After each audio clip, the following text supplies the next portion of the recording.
Greetings, everybody.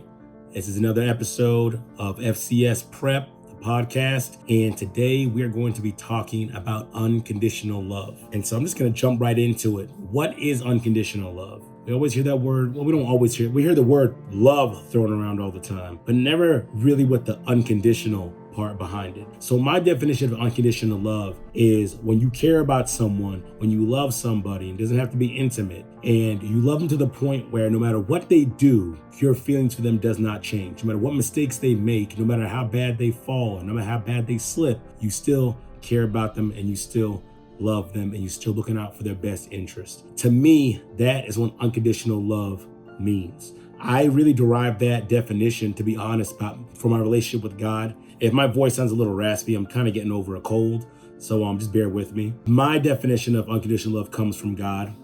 And I know not everyone that listens is a believer, and you don't have to be, but I'm just telling you where my definition comes from, because I know when I look back on my life and all the mistakes I made, I look back to the cross, I look back to the blood of Jesus Christ, I look back to the fact that he died for me when I was still a sinner, and I wasn't worth dying for. So, and I think about all this mess I have got into in my life and all the mistakes I've made, and just think about the concept that he has not changed no matter what I've done, no matter how bad I've fallen. He's always been there with me, for me, looking out for me, looking out for my best interest at all times, even when I didn't deserve it. And so that's really where I derive my definition of unconditional love from. And I try to show that to as many people as I possibly can. My coworkers, my family, my children, my wife, my students, the strangers, whoever, honestly, and I really just go about and try to be non-judgmental to people when I meet them and just love them for who they are and let them know that no matter what mistake they've made or make or are going to make, it's not going to change the way I look at them and view them. And so to me, that's what unconditional love is. It's really caring about people and looking out for the best interest and not changing that feeling, not changing that thought, not changing that choice, because love is a choice, choosing not to change just because someone makes a mistake and slips up. Why do I even bring this up, right? Let's hop to the next question, Why do we need unconditional love? Why am I not talking about how to get rich or how to have a better marriage, finances, relationships, build a business, whatever, Why am I not talking about that? Why am I talking about why we need unconditional love? Because from the way I see it, it's the thing that every single person on this planet desires. It's the connector, it's the pin that connects everything. From my experience and what I've seen, and if you've seen different, and if you can prove this wrong, by all means, please comment, let me know, shoot me back an email or something. But from what I've seen, every single problem we have on this planet is connected directly to the search for unconditional love, or trying to numb the pain of not being able to receive unconditional love, one or the other. I haven't seen any situation that doesn't come directly from that when you delve deep enough. And where do I get that from? I get that from actually CBT and the Bible. I get that from kind of both of those. And so in CBT, cognitive behavioral therapy, you'll see that it's really based off of beliefs, right? Like our beliefs guide our thoughts, which they generate our feelings and emotions, which then guide our actions and then create the consequences. And depending on the consequence and the belief, it's going to reinforce what the belief is. So I'll give you an example. If I believe chocolate cake is the best cake in the universe, then guess what? When I have a piece of chocolate cake, and my belief is going to generate the thought, that's the best cake in the universe. So my emotions are going to be like, oh my gosh, I got to have that. It's going to taste so good. It's going to be so great. Start pumping myself up in the mind. Then I actually grab the cake, I eat it, and then all the endorphins and all that stuff kind of jumps out, or maybe it's dopamine, whatever, one of the two, or maybe both. And then it reinforces the belief, right? Because I love it so much, and now reinforces the belief that chocolate cake is the best cake ever. The thing is, guys, it works the same way for any belief. And so what happens is, and this is where I'm going with this, in cognitive behavioral therapy, there are three main negative core beliefs that kind of generate a lot of the issues and problems that we experience in life. One is the belief that we're unlovable. The other is the belief that we're unworthy. And the other one is the belief that we're helpless. And now what all the other beliefs, they kind of all funnel down to these three. And then underpinning those is they all lead back to the seeking and the search for unconditional love, the desire for unconditional love. So why do we need this? Why is unconditional love important?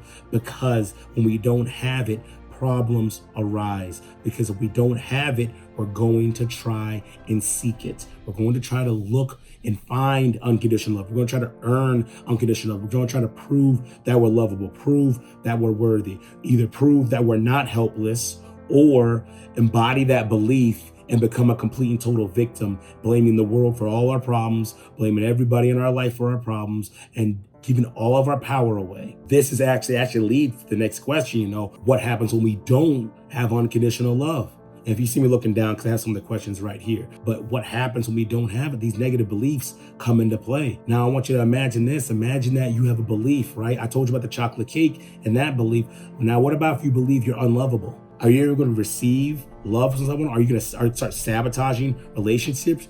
Relationships? Are you going to sabotage, friendships? Are you going to sabotage yourself at work? Are you going to sabotage what else? What are you going to do? Because that belief is going to constantly be there. So every situation that comes up, you're going to believe that you're not lovable. So you're going to color that situation differently. So if someone says they're interested in you or someone wants to be your friend because you believe you're unlovable, you're going to believe, they're trying to take advantage of me, or they're lying, or they're trying to use me, or it's a joke, or they're trying to play a trick on me, or something along those lines, because you believe you're not lovable. So then what are you going to do? You're going to push them away. You're going to keep them at arm's distance. You're going to maybe get angry at them or frustrated. Maybe you're going to try to fight them, maybe physically or verbally. You might do these things. And what happens is then these people then don't want to be around you anymore, which goes back and reinforces the belief that you're unlovable, because they're going to be, see, I am unlovable. And so then it continues to reinforce that belief. And you end up in this deadly loop, right? And then you have the other belief that you're unworthy, right? And so these people tend to be maybe overachievers. I have to work to be loved. I have to earn it.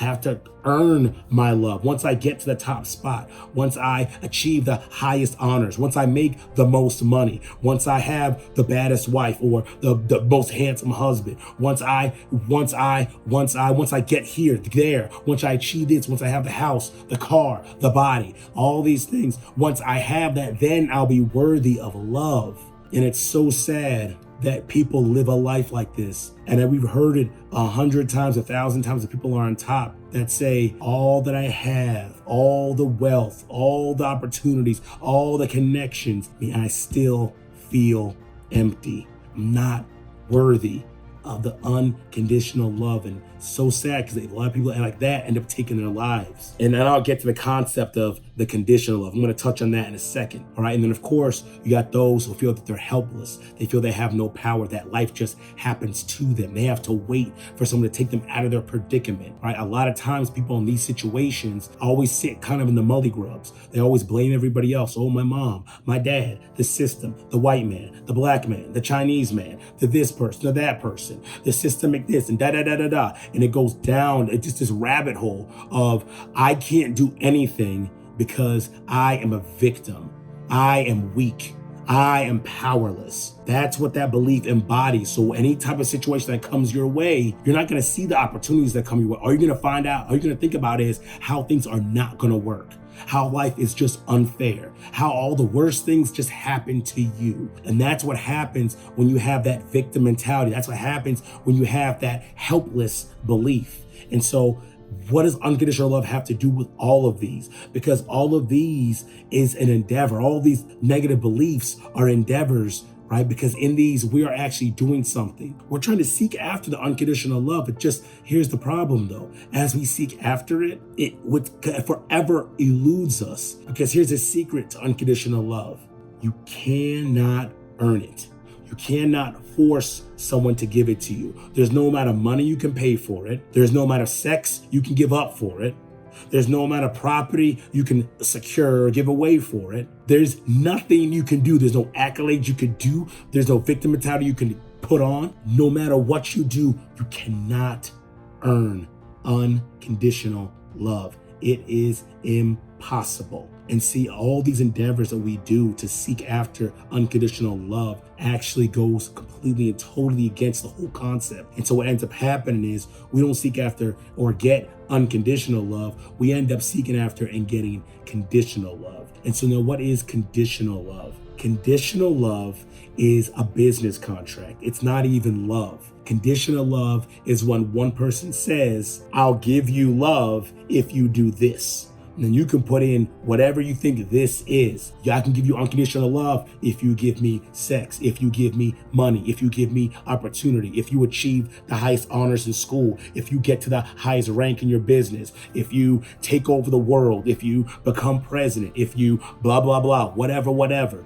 if you toe the party line, if you whatever. It's a business contract. It says, if you do this, I'll give you unconditional love. And by definition, that is not unconditional love. Unconditional love is a free gift that all you can do is receive it. That's all you can do is receive it. Now let me jump to the different sources of unconditional love. All right. So I have 3 sources of unconditional love. One is God. One is yourself, which I'm going to do a whole separate podcast on that. And one is others. Those are the 3 sources of unconditional love. God is guaranteed. Yourself should be guaranteed. Others is not necessarily guaranteed, or a lot of times it takes being able to be aware of the love that others are giving you. And so what I'm going to do is I'm actually going to jump in to how to receive unconditional love. I think that's really important. Now, this is how to receive unconditional love from God and others. All right. Because again, you can't earn it. All you can do is receive it. And I guarantee you there are people in your life that are giving you unconditional love. But if you're not aware of what that looks like, then you will miss it. You have to be aware of what unconditional love looks like. I'm actually going to read through a few questions that you can ask yourself. And if you ask yourself these questions and you get positive answers, then you will know if someone loves you unconditionally. Otherwise, if the answers are mostly no, there's a strong possibility you're not in love. You are in what's called a business contract. You are with conditional love. All right. So first, how to receive unconditional love. You just got to accept it. That's simple. You have to realize that you can't earn it. You got to realize that you don't have to earn it. Forget even you can't earn it. You got to realize you don't have to earn it. You shouldn't have to earn it. As a human being, there are some things that we are just should be guaranteed. All right. That you just don't have to earn. We don't have to earn oxygen.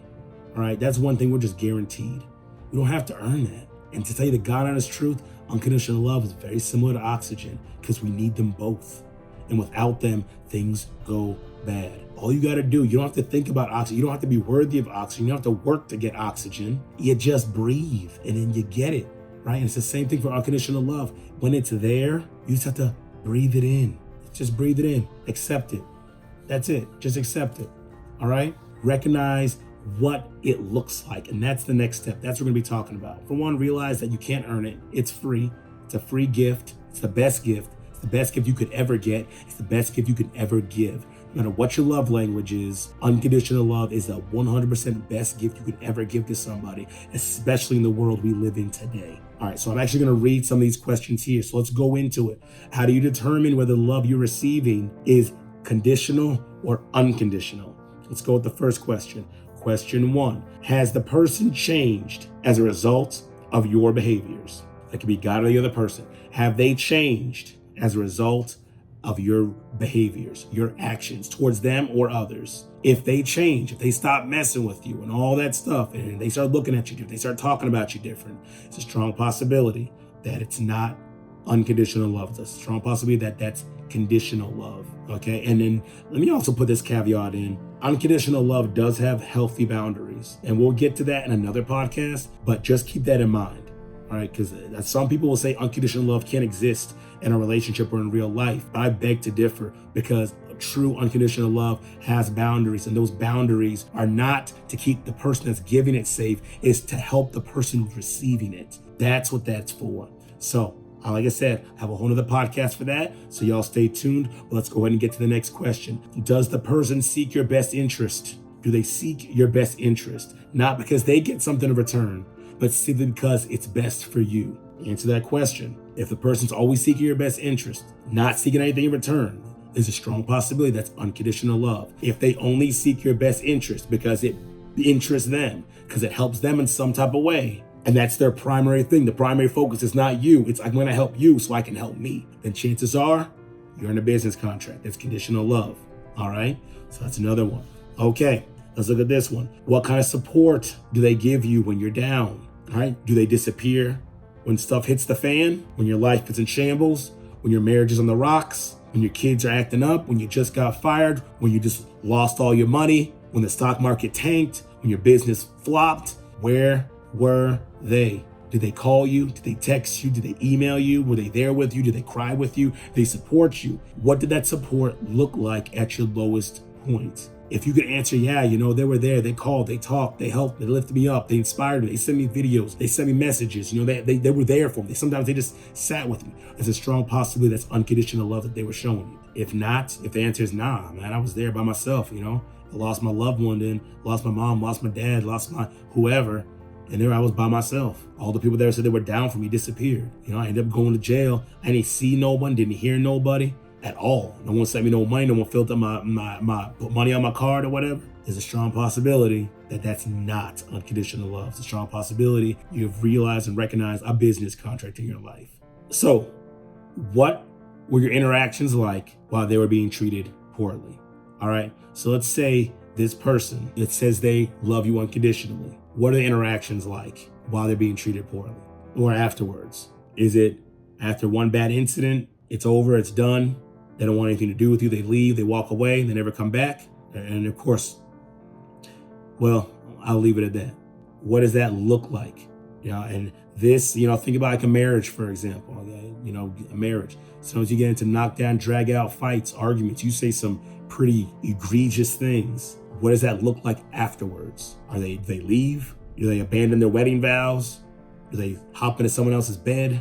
Or do you all cool off and come back, work it out, and move forward? If it's a friend, kind of the same thing. Do they abandon you? Do they leave? I'm not saying that you can't have emotions. Emotions aren't going to be high and people don't need time to cool down. But what's it look like afterwards? I know I said during in the question, but really, what does it look like afterwards? Because I know emotions run high in the middle of an argument or of a situation. What does it look like afterwards? Do they come back? Do you guys come back together? Do you still have a relationship? Do they apologize for what they've done? Do you apologize for what you've done? If you have a relationship like that, there's a strong possibility that there's unconditional love there. If it's like, oh no, I'm not pulling up with this person, that's a wrap. They have me twisted, they have me bent, they got me blanked up. Like, if that's the case and they're gone, strong possibility that's not unconditional love. This is a very, very, very important one. That honestly, it's more about others in this case than it is about God. But this question right here, is the person safe to open up to? Can you trust them with your deepest, darkest secrets? Can you tell them things that are embarrassing? Can you tell them things that you feel will have you be rejected? Can you tell them these things and they still stay with you? They're still there with you, supporting you, lifting you up, and they haven't changed as a result? Can you trust them? Can you open up to them? Can you bare your soul to them and nothing change in your relationship? If anything, it makes your relationship stronger. If you have someone like that, that is unconditional love. That's a phenomenal relationship, and you need to make sure you cultivate it, because it's unfortunate in this world we don't have a lot of that. So if you have someone that's safe to open up to, someone you can trust with your whole heart, that is unconditional love. And again, the reason why I say this is more for others and not God, because by default, God already knows everything. So you open it up to him is just really you kind of having a cathartic experience and getting everything out. He already knows. So it's not really the same as someone who doesn't know, and you kind of are putting yourself out there, right? That's why I said that's more so for other people, not God. But again, of course, you can't trust God though. And the last question kind of ties into one of the other ones, it's seeking the best interest. Do they ask for something in return for unconditional love and acceptance? To give you unconditional love, do they want something back in return? If that's the case, then that is not unconditional love. That is conditional. Because again, by default, by definition, unconditional love cannot be earned. It can only be given. And it should never be leveraged for anything. It shouldn't be ultimate. If you love me, then you will. If you love me, then you will. If you love, no, not ultimatums, not like that. Again, we'll talk about healthy boundaries. We'll talk about that stuff, right? But if someone's leveraging it to get something that they want, I'm only going to love you if. That's really what it is. I'm only going to love you if if you give me money, if you spend time with me, if you give me the house, if you give me the opportunity, if you are on your best behavior and you're perfect. If. Then if someone's operating like that, then guess what? That's not unconditional love. That is a business contract. And you know the beautiful thing about contracts, and I'm done with the questions. I'm gonna wrap it up here. You know the beautiful thing about contracts, guys, they can be torn up. You can get out of them. You don't have to stay in those relationships. You don't have to stay around those people who are forcing you to do things, forcing you to compromise your beliefs, compromise your morality, compromise your body, compromise your faith. You don't have to stay around those people. You don't have to be in that environment. And for those who are stuck in that environment for whatever reason, listen, I have videos and stuff like that and how to manage that. And if I don't have any videos, I'm pretty sure I do. I can most certainly have a lot of content that can help you manage that and how to manage those difficult situations till it's time to break free. But at no point in time should you ever have to compromise yourself, degrade yourself, think less of yourself, trash yourself, be a victim in order to get unconditional love. Absolutely not. Anybody who tries to force you to do something in order to get unconditional love does not love you unconditionally, period. And like I said before, I got my template for unconditional love from the way God treats me. And again, on the cross, he died for me when I wasn't worth dying for. I wasn't a good person. I was sinning. I was out there doing the wrong thing. And God was like, you know what? Hey, yeah, he is, but I love him. So I'm going to die for him. Yeah. So it's kind of the same thing, guys. Granted, I'm not hopping on any cross for anybody. I pray it doesn't come to that. But for sure, you know, I want to be when someone thinks about me in their life, I want to make sure they're answering yes to all those questions. I want to make sure my wife is answering yes to all those questions. I want to make sure my coworkers are answering yes to all those questions. I want to make sure my mom and my brothers and my sisters and nieces and my children and my coworkers and my students, if they listen to this and they read these questions, that they will say, yes, Keith has absolutely been that in my life. That's my goal. I want to make sure that the love that I'm giving out, people are able to receive it. So again, everybody, that's what unconditional love is. And to tell you the honest truth, that's the foundation for FCS. And I was thinking about it. I'm going to wrap it up here. I know I said that a second ago, but I'm going to wrap it up here. I was thinking about it a little bit ago, and I'm like, this unconditional love has allowed me to connect to so many people from so many walks of life. So many walks of life. I'm talking about every color, every gender. I don't know about every religion. I'm not that traveled yet, but different religions for sure. You know, different cultures, different socioeconomic statuses, different ages, different everything. I've been able to connect with people. And it's simply because I love people. And I always think, I think about the dark times that I used to have and the dark thoughts I used to have of myself and the pain I used to feel and the hurt and just all of that, the darkness, the tears, the breakdowns behind closed doors, trying to hold all that stuff. I remember that. And I remember feeling alone for so long, being surrounded. That's why I said it's about, you gotta learn how to accept it, because it's not saying I did not have people in my life that loved me unconditionally. What it is saying is I didn't know how to receive it. That's what I'm saying. So because I didn't know how to receive it, I felt alone. And that belief that I was unlovable was reinforced over and over because I didn't want to reach out. I didn't want to talk to anybody. I didn't trust anybody, all that stuff like that. So the people were there. My family loves me. My wife loves me. Kids love me. I definitely know I have so many people I can go to right now and share whatever I want to share with them. They're not going to think any different of me. I know that for sure, but I didn't believe that. And so a lot of people are locked within themselves, believing that they're unlovable, they're unworthy, or they're helpless. And it's a dark, dark place. And it's a painful place, and it hurts. So I know for me, when I operate and work with anybody, the first thing I think is I never want anybody to feel what I felt. I don't want them to feel that hurt, to feel that pain, to feel like they're alone, to feel like no one understands, to feel like no one cares. I never want someone in my presence to feel that, ever. I want them to know, I want you to know that I love you 110% unconditionally. Whenever I work with anybody, when I work with my clients or like I said, my family, coworkers, students, I need you all to know that I am not doing this for my own interest. I am not doing this because I'm trying to get something from you. I simply just want the best for you, period.